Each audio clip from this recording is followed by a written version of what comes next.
नमस्कार, बड़ी खबर में आपका स्वागत है। मैं हूं आपके साथ श्रमित चौधरी और सबसे पहले पंजाब से जुड़ी खबर। अमेरिका जाने की चाहत में पंजाब के 20 से ज्यादा युवकों की अमेरिका की एक नदी में डूबने से मौत हो गई है। बताया जा रहा है कि कुछ दिन पहले अवैध रूप से अमेरिका में प्रवेश कर रहे 20 से ज्यादा पंजाबी युवक लापता हो गए हैं और खबर के मुताबिक वो नाव के जरिए नदी पार कर रहे थे। इस दौरान नाव पलट गई और सभी युवकों की नदी में डूबने से मौत हो गई। जब परिवार वालों ने ट्रैवल एजेंट से बात की तो उन्होंने कहा कि उनके बच्चे नदी में बह गए हैं। इन सभी युवकों से भोगपुर के एक ट्रैवल एजेंट ने 25-25 लाख रुपए लिए थे और परिवार वालों ने एजेंट्स के खिलाफ मामला दर्ज करने की मांग की है। भोगल निवासी गुरदीप सिंह के पिता ने बताया कि बीते 27 दिसंबर को गुरदीप अपने घर से अमेरिका के लिए रवाना हुआ था। 10 जनवरी को गुरदीप ने अपने परिवार को फोन करके बताया था कि वो कोलंबिया पहुंच गया है और अगले 10 दिनों में वो अमेरिका पहुंच जाएगा। लेकिन रविवार सुबह गुरदीप का फोन आया कि एजेंट उसे और उसके अन्य साथियों को समुद्री रास्ते से लेकर जा रहा था, लेकिन रास्ते में ही उनकी नाव पलट गई जिससे वो बच गया। लेकिन बाकियों के डूबने की खबर यहां पर मिल रही है।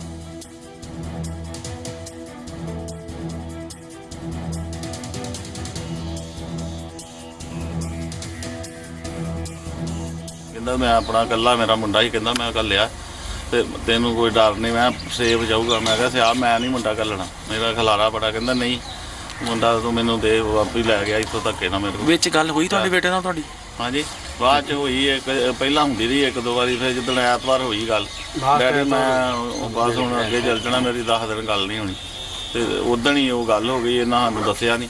ते उत्थे वो कुड़ी को गए ते वो कहंदी मैनू अंकल 4 दिन उन्होंने 5 दिन होया फोन ते कहंदे वो बेड़ी कोई डुब गई आ। मैं कहा बेड़ी तो कहता ही नहीं करनी, बेड़ी कोई डुब गई तो मेरा बंदा बच गया। तो उन्हें मैंने फोन किया, मुड़ के फोन नहीं आया। मंग करते साडा मुंडा कह दवे अं की करना, मुंडा मैं मुंडा लैना। कहता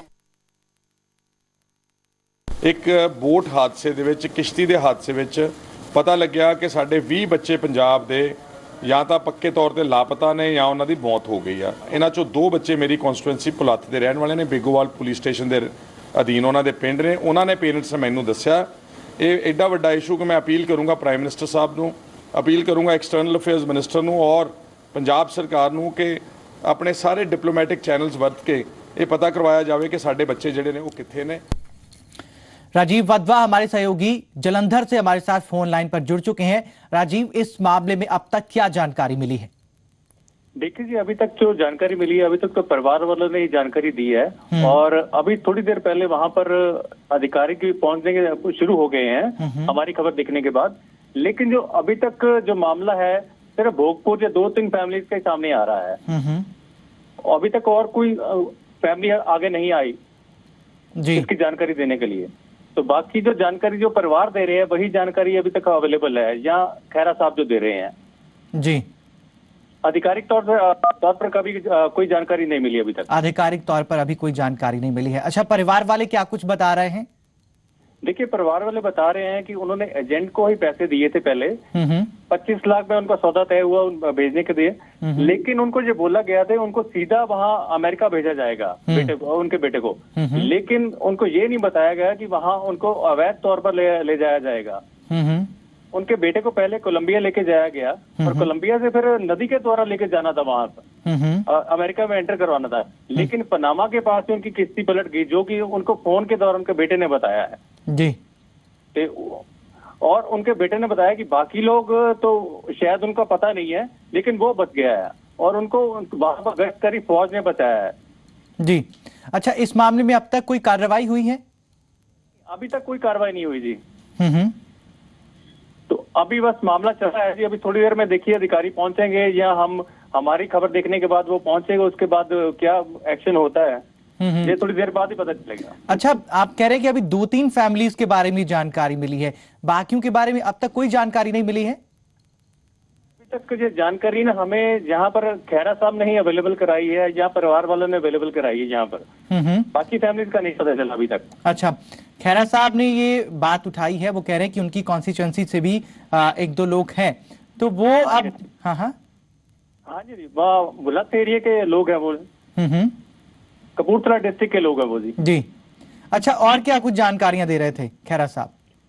नहीं, खैरा साहब तो यही जानकारी दे रहे थे कि मानव तस्करी का ये मामला है और पंजाब में बहुत जिसको ह्यूज तरीके से चल रहा है, इसको अपनी फॉरेन मिनिस्ट्री फिर इसमें इंटरफेयर करना चाहिए और जल्द से जल्द इन परिवार वालों को जिससे इन परिवार वालों को उनके बच्चे मिल सके। चलिए, आप हमारे साथ बने रहिए। तो 20 से ज्यादा पंजाबी युवक जो हैं उनकी मौत की खबर है ये, और अभी जो परिवार हैं, पीड़ित परिवार हैं, वो ये मांग कर रहे हैं कि उनको इंसाफ मिले। एजेंट ने 25-25 लाख रुपए लिए थे। भोगपुर के ट्रैवल एजेंट ने इन लोगों को विदेश भेजे जाने को लेकर 20 से ज्यादा युवकों की अमेरिका में डूबने से मौत की खबर है।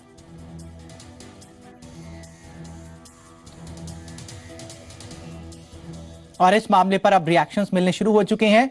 पंजाब कांग्रेस के अध्यक्ष कैप्टन अमरिंदर सिंह ने इस पूरे मामले पर ट्विटर के जरिए अपनी बात रखी है, चिंता जाहिर की है, और उन्होंने लिखा है कि 20 पंजाबी युवकों की अमेरिका जाने के दौरान ना पलटने की खबर चिंता का विषय है। मैं युवाओं की सलामती की दुआ करता हूं। विदेश मंत्रालय, सुषमा स्वराज जो हैं विदेश मंत्रालय को रिप्रेजेंट करती हैं, वो इस मामले में हस्तक्षेप जरूर करें। कैप्टन ने ट्विटर के जरिए अपनी बात कही है।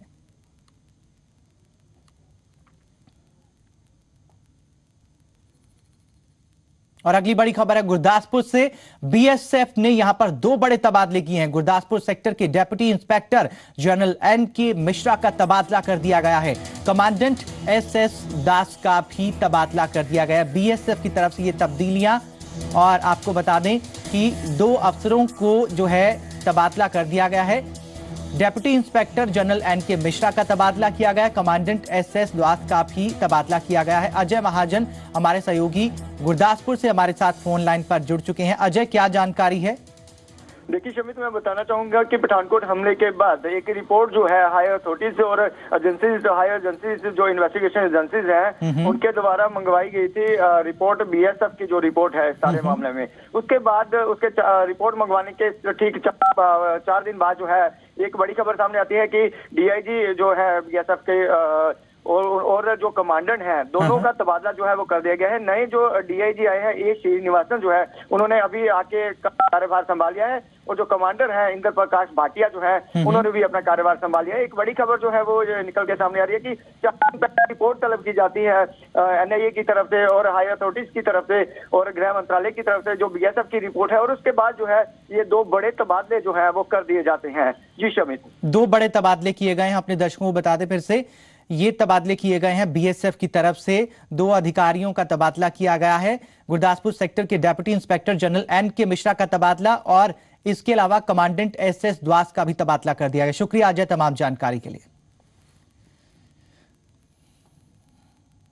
आगे बढ़ेंगे, पंजाब की बात करेंगे। पंजाब में सरकार की शगुन स्कीम की धज्जियां उड़ाई जा रही हैं। लोगों से कहा जा रहा है कि प्रदेश में शगुन स्कीम अब लागू नहीं है, लेकिन सरकार का कहना है कि स्कीम का लाभ सभी को दिया जा रहा है। अब सवाल यह है कि स्कीम के तहत आने वाली रकम आखिर जा कहां रही है। पंजाब की अकाली बीजेपी सरकार के साल 1997 के चुनावी वादों में एक वादा शगुन स्कीम को लेकर था। वादा था कि लाभार्थी बेटियों की शादी में शगुन स्कीम के तहत 5100 रुपये दिए जाएंगे, जो कि अब 15,000 है। बहरहाल अभी शुरुआत की बात करें तो एक लंबा अरसा बीत गया। बेटियों की शादी हुई, शादी को कई साल बीत गए, लेकिन स्कीम के तहत मिलने वाली राशि का कोई जिक्र नहीं। लोगों से यहाँ तक कह दिया गया कि ये स्कीम खत्म हो चुकी है। कई महीने असी घूमते रहे, वो कहते भी मिलूंगे, हले आई नहीं सकन, भी हले आए नहीं हैगे पैसे। फिरते रहे असी काफी देर, फिर कहते भी मिलते नहीं हैगे कास्ट नूं। सानू मिलिया नहीं। सन 2002 ਚ ਵਿਆਹ ਹੋਇਆ ਤਾਂ ਉਹ ਕਹਿੰਦੇ ਵੀ ਸਕੀਮ ਬੰਦ ਹੋਗੀ, ਮਤਲਬ ਜਦ ਲਾਗੂ ਹੋਗੀ ਤੁਹਾਨੂੰ ਮਿਲ ਜੂਗੇ। ਅਸੀਂ ਡਾਕੂਮੈਂਟ ਸਾਰੇ ਦਿੱਤੇ ਤੇ ਉਸ ਟਾਈਮ ਵੈਸੇ ਲਾਗੂ ਹੈ ਤੀ, ਮਤਲਬ ਇਹ ਕਹਿੰਦੇ ਵੀ ਬੰਦ ਹੋਗੀ ਸਕੀਮ, ਜਦ ਮਿਲੂਗੇ ਲਾਗੂ ਹੋਗੀ ਤਾਂ ਸਾਰਿਆਂ ਨੂੰ ਮਿਲੂਗੇ, ਪਰ ਸਾਨੂੰ ਮਿਲਿਆ ਨਹੀਂ ਹੈ। ਸਾਨੂੰ ਮਿਲੇ ਨਹੀਂ ਜੀ ਹੈਗੇ ਪੈਸੇ ਜੀ। ਅਸੀਂ ਫਿਰੇ 1 ਸਾਲ ਫਿਰੇ ਜੀ, ਸਾਰਾ ਡਾਕੂਮੈਂਟ ਦਿਆ ਜੀ, ਉਹਨਾਂ ਨੇ ਸਾਨੂੰ ਜਵਾਬ ਦੇਤਾ ਜੀ ਵੀ ਸਾਨੂੰ ਮਿਲਣੇ ਨਹੀਂ ਜੀ। क्यों जवाब देता है? भी बंद हो गई सकन स्कीम। परिवार वाले दफ्तरों के चक्कर काट काट कर परेशान हो गए। उधर सरकार में कैबिनेट मंत्री दलजीत सिंह चीमा का कहना है कि स्कीम के तहत सभी को लाभ दिया जा रहा है। ਸਕੀਮ ਬੜੀ ਅੱਛੀ ਤਰੀਕੇ ਦੇ ਨਾਲ ਇੰਪਲੀਮੈਂਟ ਹੋ ਰਹੀ ਹੈ। ਹੁਣ ਲੇਟੈਸਟ ਜਿੰਨੇ ਵੀ ਕੇਸਿਸ ਆ ਮੇਰੇ ਖਿਆਲ ਉਹਦੇ ਵਿੱਚ ਕੋਈ ਪੈਂਡੈਂਸੀ ਨਹੀਂ ਹੈ, ਲੇਕਿਨ ਫਿਰ ਵੀ ਕਿਤੇ ਹੋਵੇ ਤਾਂ ਉਹ ਠੀਕ ਕੀਤੀ ਜਾ ਸਕਦੀ। ਗਵਰਨਮੈਂਟ ਕਮਿਟਡ ਹੈ ਇਸ ਸਕੀਮ ਨੂੰ ਲਾਗੂ ਕਰਨ ਤੇ। ਇੰਨੇ ਸਾਲਾਂ ਤੋਂ शुरू हुई है, लगातार चल रही है। जो कोई इंडिविजुअल केस से कितने कोई दिक्कत है तो ठीक की जा सकती। ये है मंत्री जी का दावा, लेकिन आरटीआई के जरिए मिले 2013 तक के कुछ आंकड़ों के मुताबिक सच्चाई कुछ और ही है। 2009 से 2010 और 2010 से 2011 तक शगुन स्कीम के 49,189 मामले पेंडिंग हैं। 2011 से 2012 तक के 11,210 मामले पेंडिंग हैं और वहीं 2013 तक 78,866 मामले पेंडिंग पड़े हैं, जो कि एक बहुत बड़ा आंकड़ा है। अब इस मुद्दे पर सियासी रोटियां भी सेकी जाने लगी हैं। आम आदमी पार्टी ने इसे लेकर पंजाब सरकार को आड़े हाथों लिया। तो जी इस तरह की पंजाब सरकार बहुत वादे झूठे कर दिया, कई थावां ते नींह पत्थर रखे जाते, वो बस वो गल्लां उत्थे रह जांदियां, सिर्फ गल्लां च ते वादियां च ही ये गल्लां रह जांदियां, किते भी डिलीवर नहीं हो रहा। ये बहुत अनफॉर्चुनेट है। इलेक्शन के समय पॉलिटिकल पार्टियों द्वारा बहुत से वादे किए जाते हैं। इन वादों में से एक वादा था शगुन स्कीम का वादा। जहां कुछ लोगों ने इस स्कीम का फायदा लिया, वहीं हजारों लोग आज भी सरकारी दफ्तरों के चक्कर काट रहे हैं। अब सवाल ये खड़ा होता है कि क्या इस तरह की स्कीम सिर्फ सियासी फायदा लेने के लिए बनाई जाती हैं? कैमरामैन प्रमोद के साथ रविंद्र सिंह, जी मीडिया, मोहाली। पंजाब में बिजली बिलों के साथ ही पानी और सीवरेज के बिल भी एक साथ वसूलने के मुद्दे पर विवाद गर्मा गया। बठिंडा में लोगों ने जहां इस फैसले के खिलाफ नारेबाजी की, वहीं संगरूर में नगर परिषद ने इस फैसले के खिलाफ प्रस्ताव पास कर पिछला फॉर्मूला जारी रखा। बठिंडा में रोष प्रदर्शन कर रहे ये लोग पंजाब सरकार के उस फैसले से खफा है जिसके तहत बिजली बिल के साथ सीवरेज और पानी का बिल भरने का ऐलान किया गया है, जिससे खफा होकर बठिंडा वासियों ने गले में बिजली के मीटर और टूटियां डालकर रोष प्रदर्शन किया और मांग की कि ये फैसला वापस लिया जाए। नगर निगम च रोज नवे तो नवा मता पै रहा है ते साडे लोकां नाल धक्का हो रहा। जिहड़े चुने हुए नुमाइंदे हो ऐसे कुछ नहीं बोल रहे, खुद ही मते पाई जांदे आ। ਜਿਹੜੇ ਪਾਣੀ ਸੀਵਰ ਦੇ ਬਿੱਲਾਂ ਜਿਹੜੇ ਲੋਕਾਂ ਕੰਨੀ ਬਕਾਇਆ ਰਹਿੰਦੇ ਉਹਦੇ ਲਈ ਇਹਨਾਂ ਨੇ ਇੱਕ ਮਤਾ ਪਾਇਆ ਕਿ ਠੇਕੇਦਾਰ ਨੂੰ ਦੇ ਕੇ ਧੱਕੇ ਨਾਲ ਵਸੂਲੀ ਕੀਤੀ ਜਾਊਗੀ। ਧੱਕੇ ਨਾਲ ਨਾ ਅਸੀਂ ਅੱਜ ਵਸੂਲੀ ਹੋਣ ਦਈਏ ਨਾ ਕੱਲ ਹੋਣ ਦਈਏ। ਜਿਹੜਾ ਜਿੰਨੀ ਦੇਰ ਸਾਨੂੰ ਸਪਸ਼ਟ ਪਾਣੀ ਤੇ ਸੀਵਰ ਨਹੀਂ ਮਿਲਦਾ ਉਨੀ ਦੇਰ ਕਿਸੇ ਨੂੰ ਨਾ ਕੋਈ ਬਿੱਲ ਮਿਲੇ, ਜਿੰਨਾ ਜੋ ਹੁੰਦਾ ਕਰ ਲੈਣ। वहीं संगरूर वासियों को फिलहाल इस फैसले से राहत मिल गई है। नगर निगम ने सरकार के इस फैसले के खिलाफ प्रस्ताव पास कर दिया है और निगम ने अपनी ओर से पुराना सिस्टम ही लागू रखने का फैसला किया है। ਅਸੀਂ ਇਸ ਚੀਜ਼ ਨੂੰ ਦੇਖਦੇ ਆ, ਸਾਰੇ ਮਿਊਨਿਸਪਲ ਕੌਂਸਲਰਾਂ ਨੇ ਇੱਕ ਫੈਸਲਾ ਲਿਆ ਵੀ ਅਜੇ ਠੀਕ ਨਹੀਂ, ਇਹਨੂੰ ਦੁਬਾਰਾ ਸਰਕਾਰ ਨੂੰ ਮੋਨੀਟਰਿੰਗ ਕਰਕੇ ਇਹਦੇ ਜਿਹੜੇ ਟੈਰਿਫ ਹੈ ਉਹਨੂੰ ਜੈਨੂਨ ਕਰਕੇ ਫਿਰ ਇਹਨੂੰ ਦੁਬਾਰਾ ਤੋਂ ਯਾਨੀ ਕਿ ਰਿਵਿਊ ਕਰਕੇ ਦੁਬਾਰਾ ਲਗਾਇਆ ਜਾਵੇ। ਇਸ ਦੇ ਨਾਲ ਜਿਹੜਾ ਹੈਗਾ ਸਾਡੀ ਪਬਲਿਕ ਨੂੰ ਵੀ ਆਸਾਨੀ ਰਹੂ। वहीं लोगों ने नगर निगम के इस फैसले पर खुशी जाहिर की है। ਆਮ ਜਨਤਾ ਦੇ ਜੀਵਨ ਜਿਉਣ ਲਈ ਬਹੁਤ ਜ਼ਰੂਰਤ ਹੈ ਪਾਣੀ ਦੀ, ਤੇ ਇਹ ਇੱਕ ਕਮੇਟੀ ਦਾ ਬਹੁਤ ਅੱਛਾ ਫੈਸਲਾ ਲਿਆ ਗਿਆ ਜੋ ਇਹ ਬਿੱਲ ਦੇ ਨਾਲ ਅਟੈਚ ਕਰਨ ਦੀ ਸਕੀਮ ਬਣਾਈ ਜਾ ਰਹੀ ਸੀ। ਤਾਂ ਸੰਗਰੂਰ ਨਗਰ ਕੌਂਸਲ ਇਸ ਚੀਜ਼ ਦੀ ਵਧਾਈ ਦੀ ਹੱਕਦਾਰ ਹੈ, ਕਿਉਂਕਿ ਜਿਹੜਾ ਨਗਰ ਕੌਂਸਲ ਐਮਸੀ ਹੁੰਦਾ ਉਹ ਸਿੱਧੇ ਤੇ ਅਸਿੱਧੇ ਤੌਰ ਤੇ पब्लिक का लोगों का चुनिया हुआ एक नुमाइंदा होता है। वहीं सरकारी प्रतिनिधियों की माने तो ये फैसला लोगों के लिए घाटे का नहीं है, बल्कि लोगों को इस फैसले के साथ फायदा ही होने वाला है। नहीं भार नहीं जी वाधू पाउना, बल्कि सहूलत प्रोवाइड की हैगी है। जे कोई बंदा बिजली का बिल भरन जांदा है ते जे नाल ही ओहदा बिजली पानी का बिल भर दूगा तो बड़ा उन्होंने बल्कि दो दफ्तरां च जाण दी बजाय ओहदा फायदा ही हो गया ना। सरकार के इस फैसले पर उस वक्त भी सवाल उठ खड़े हुए थे जब ये फैसला लिया गया था। फिलहाल संगरूर नगर निगम विरोध में उतर आई है, इसीलिए पंजाब सरकार भी शहरी लोगों के विरोध से जरूर बचना चाहेगी। बठिंडा से गोविंद सैनी, संगरूर से सुमित जोशी के साथ ब्यूरो रिपोर्ट, जी मीडिया। पीएम मोदी के चंडीगढ़ दौरे को लेकर शहर को संवारने की मुहिम जोर शोर से चल रही है। पीएम यहां फ्रांस के राष्ट्रपति फ्रांसवा ओलांद का स्वागत करने पहुंच रहे हैं। पीएम मोदी की 24 जनवरी को चंडीगढ़ फेरी को लेकर बीजेपी लीडरशिप भाग दौड़ कर रही है। पीएम मोदी फ्रांस के राष्ट्रपति फ्रांसवा ओलांद के स्वागत के लिए पहुंच रहे हैं। फ्रांस के राष्ट्रपति अपने दौरे के दौरान रॉक गार्डन समेत शहर के कई अहम जगहों पर दौरा भी करेंगे। इसीलिए शहर की सफाई व्यवस्था की ओर भी खास तवज्जो दी जा रही है। जिस तरीके से स्वच्छता का अभियान सारे देश में चल रहा है, उसके तहत हम यहाँ पर भी इसको और आगे बढ़ा सकें, ऐसा हम प्रयास कर रहे हैं। सब जगह जो हैं रोड बम्प्स पे जो करब चैनल हैं वो रिपेयर किए जा रहे हैं, पेंट किए जा रहे हैं, सब दीवारें पेंट हो रही हैं, सब जगह सब गंदगी हटाई जा रही है, मलबा उठाया जा रहा है। तो एक स्वच्छ जो है चंडीगढ़ है, जब मोदी जी आएंगे, फ्रांस के राष्ट्रपति आएंगे, तो एक बहुत सुंदर शहर हम उनको एक देने। फ्रांसीसी राष्ट्रपति खास तौर पर रॉक गार्डन का दौरा करेंगे, जहां रॉक गार्डन के संस्थापक नेकचंद के परिवार को भी उनका इंतजार है। यहाँ से आप देख रहे हैं ये एग्जिट पार्ट है, यहाँ से इसको अभी टेम्परेरी इसको हम सजा रहे हैं और इसको यहाँ से सजा के वो यहीं से एग्जिट पार्ट से निकलेंगे बाहर और रॉक गार्डन का जो लास्ट पार्ट है उसे देखेंगे। और जो हमने बेसिकली ये भी दिखाने की कोशिश कर रहे हैं कि जो नेकचंद जी वेस्ट से बनाया करते थे, वो वेस्ट से रैग डॉल्स वगैरह ये सब सजाएंगे यहाँ पे, ताकि ये पता लगे कि ये वेस्ट से बनी हुई सारी चीजें। पीएम मोदी फ्रांस के राष्ट्रपति का स्वागत करने आ रहे हैं और पीएम मोदी के स्वागत के लिए सिटी ब्यूटीफुल भी तैयार है। नितिका महेश्वरी, जी मीडिया, चंडीगढ़। चंडीगढ़ के रिहायशी और गैर रिहायशी इलाकों में कई ऐसे खस्ताहाल वाहन खड़े हैं जिनका कोई मालिक नहीं है। शहर की खूबसूरती पर दाग लगाते ये वाहन अब जल्द ही हटा दिए जाएंगे और इस बारे में प्रशासन ने अहम कदम उठाने का फैसला किया है। चंडीगढ़ की सड़कों और गली मोहल्लों में कई ऐसे खस्ताहाल वाहन खड़े दिखाई दे जाते हैं जिनका लंबे अरसे से कोई मालिक सामने नहीं आया। यहाँ तक कि इन वाहनों के आसपास रहने वाले लोगों को भी इनके बारे में कोई जानकारी नहीं है।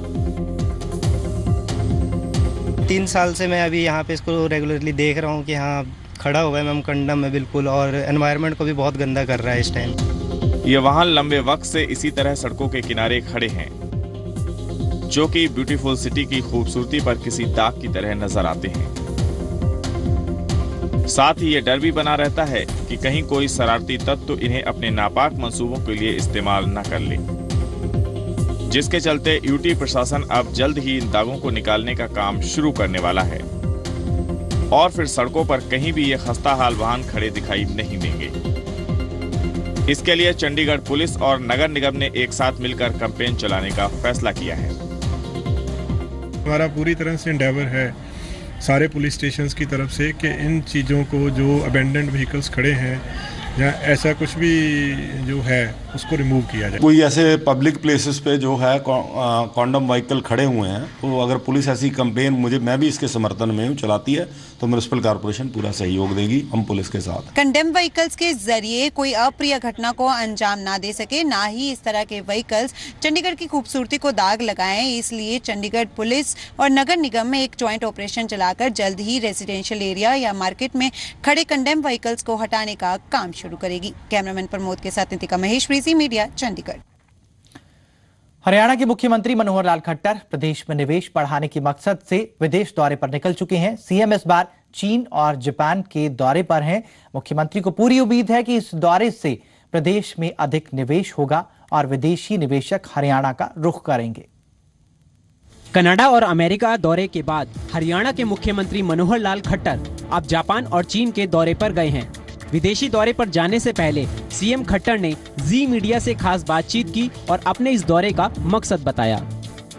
इस दौरे में हम लोग सरकारी प्रतिनिधिमंडल और एक कुछ बिजनेसमैन का भी प्रतिनिधिमंडल जा रहा है और निश्चित रूप से वहाँ जाएंगे तो वहाँ के लोगों को हरियाणा में निवेश करने के लिए निमंत्रण देंगे। हरियाणा एक माकूल ऐसा वातावरण बना है और एक एटमॉस्फेयर ऐसा बना है कि अब यहाँ निवेश करने की रुचि सब लोगों की बढ़ी है। सीएम ने हरियाणा में निवेश के लिए बेहतर माहौल बताया।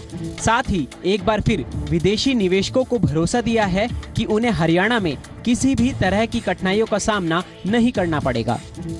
निवेश करना चाहते हैं भारतवर्ष उनके लिए मुझे लगता है कि एक ऐसा स्थान बना है जहां उनको हर प्रकार का एक दिखता है, स्कोप दिखता है।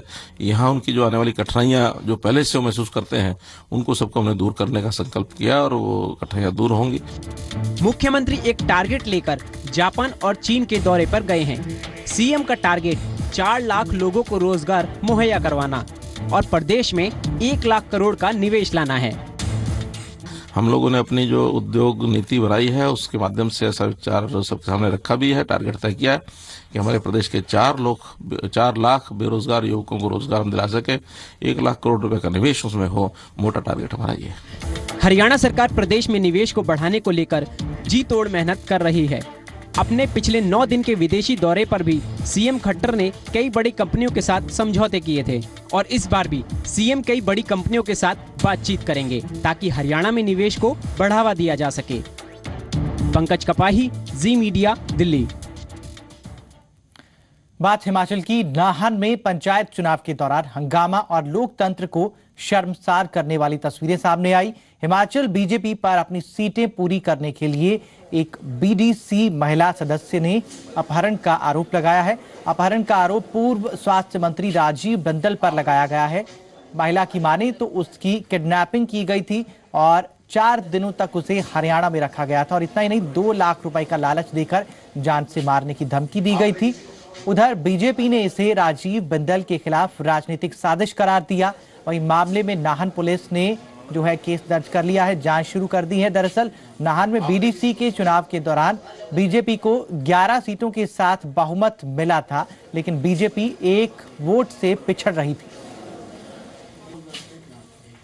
हम लोग बाहर खड़े थे, देखते ही देखते कुछ कांग्रेस के नेता दौड़ते हुए ऊपर हॉल की तरफ को बढ़े और एक महिला पार्षद को उठा करके तुरंत बाहर निकाल करके ले गए। यहां पर कोई पुलिस नहीं थी, कोई सुरक्षा नहीं थी। एसडीएम साहब की मौजूदगी के अंदर एसडीएम साहब ने स्वयं कुंडी खोली और उस हॉल में जिसमें 12 लोग थे, इस समय 11 लोग रह गए। आपको सुनवाते हैं कि राजीव बिंदल पर महिला ने क्या कुछ आरोप लगाए हैं। घर आके गाड़ी में बिठा के उस डॉक्टर बिंदल जी के पास लेके आ गए। उन्होंने हमें एक तरफ से किडनैप कर दिया। फिर हम वहाँ पे बीटीसी ऑफिस में शपथ ली थी हमारी। फिर शपथ के बाद फिर नीचे लेके बिंदल जी के पास, फिर उन्होंने हमें गाड़ी में बिठा के पता नहीं कहाँ भेज दिया। फिर उन्होंने बोला कि अगर आप कांग्रेस पार्टी के साथ गए तो आपको मार। और चलिए अब आपको पंजाब हरियाणा की 2 तस्वीरों के जरिए मौसम का हाल दिखाते हैं। पहली तस्वीर श्री आनंदपुर साहिब की है, पंजाब की श्री आनंदपुर साहिब की, और दूसरी तस्वीर हम आपको दिखाएंगे हिसार की, हरियाणा के हिसार की। आनंदपुर साहिब में आज धुंध की वजह से यातायात प्रभावित हुआ। 2 तस्वीरें आपके सामने हैं। चंडीगढ़ उना हाईवे पर गाड़ियां धीमी रफ्तार से चल रही थी और दूसरी तस्वीर हिसार की है। यहां पर कोहरे की सफेद चादर में जनजीवन बुरी तरह से प्रभावित हुआ। लोग जो है अलाव जलाकर जो है ठंड भगाते हुए नजर आए और घने कोहरे की वजह से विजिबिलिटी ना के बराबर यहां पर नजर आई और वाहन चालकों को परेशानी हुई। कोहरे की वजह से तापमान में गिरावट दर्ज की गई।